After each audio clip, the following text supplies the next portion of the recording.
Josh Appel is with us here at Twin Peaks in Davie. We'll be here till 6 o'clock. And listen, it just wasn't any fun last night. That's the reality of it. We get through it together. There is a playoff game coming up this Saturday night. Ton of football fan bases would love to have a playoff game to watch this weekend. And so, listen, it is what it is. I'm not taking issue with. I'm just picking on Solana, but I'm not taking issue with what he says because he's right. You have to win that game. Yeah. You had numerous collapses at the end of this season that you can't have, and it does suck going into the playoffs feeling like this. The one that hurts more is the Tennessee game. Like last night was a close game between two good teams. You're at home. You want to win that game, and you didn't, and it makes you question a lot of things. But as you pointed out earlier, we're not even having this conversation if they don't absolutely implode at the end of the Titans game. No.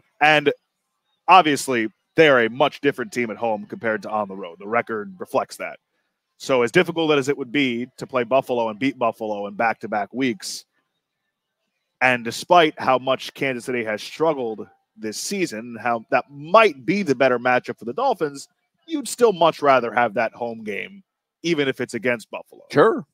And I wrote it down because I knew we were talking about it today. The 6 losses, 11-6, which is better. It's a better record. They've upgraded. They've played better. Mike McDaniel's moving in the right direction. All you want to say. Bills, Eagles, Chiefs, Ravens, all playoff teams. That Titans loss. To your point, brutal. that Titans loss is brutal. And you had it. What was the stat after that game? That no team up by 13 or more had lost, like 700 games. I mean, you cannot lose that game. And progression, though. It's funny because the Bills just beat us, and now the Bills are hot going into playoffs. The Bills fans are saying right now, we have to make it to the Super Bowl because all they're doing is going to the playoffs every year. We weren't going to the playoffs. Now we're going to the playoffs. Now we have to win a playoff game. There has to be progression. The 9 wins to 11 wins is great, but now you have to upgrade your end of the year success at some point. So if they go to Kansas City and win on Saturday night, the season is not a bust. No. Okay. I agree. We talked about that last week. All you got to do is beat Kansas City on Saturday night. I say all you got to do, like it's simple. Yeah. But if you beat Kansas City, Solana, the season is not a bust, correct? I think that's fair. It's your first playoff win in 23 years. It's not a bust. I just thought the expectations for this team were to go deeper than one playoff win. But with that being said, yeah, I mean, you win a playoff game. That's something you haven't done in 23 years. This season technically would be successful. But if they lose Saturday night, the season is a bust. I take issue with that because the Dolphins have done something that I have never seen since I've been down here since 2005 and put together exciting football, put together one of the top offense in the league. You look at statistically, I know there's ups and downs. Let me read you the Joe Shad tweet again. That's the thing that I get to about that. Only one team in the AFC with more wins. Tua leads the league at the end of the regular season in passing yards.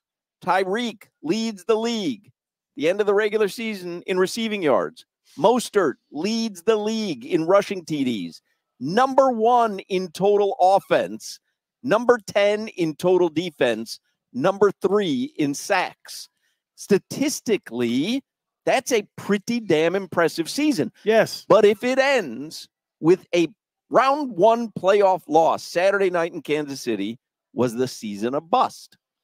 I think it's hard to say it's not, but I also think the expectations change with just the turnover on the roster. Yeah, but you put 70 points up on Denver, the expectation changes. Like it changes throughout the season. And I think we also need to recognize it's the first time they made the playoffs in back-to-back seasons in more than 2 decades. So I think there are like little incremental things that you can say, all right, like this part was great, and they did an awesome job with that. And there's a lot to be excited about going forward.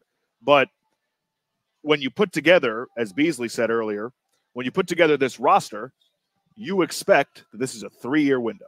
And in the first year, an injury to your starting quarterback wrecked everything. You still almost eked out a playoff win on the road with your third-string quarterback. Said, all right, if we can stay healthy going into year 2 of this project with McDaniel and Tua and Tyreek and all the above, the expectations got to change. You got to go on a run.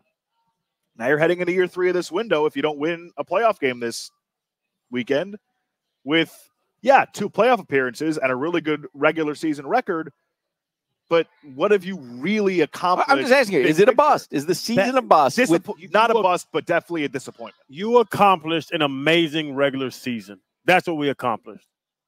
Second best record in the AFC. They just talk to what you just said as you were reading. I'm thinking you accomplished an amazing regular season, but I think when you do that, the bar changed. What was the 90s Cowboys when they kept beating the hell out the Bills in the Super Bowl?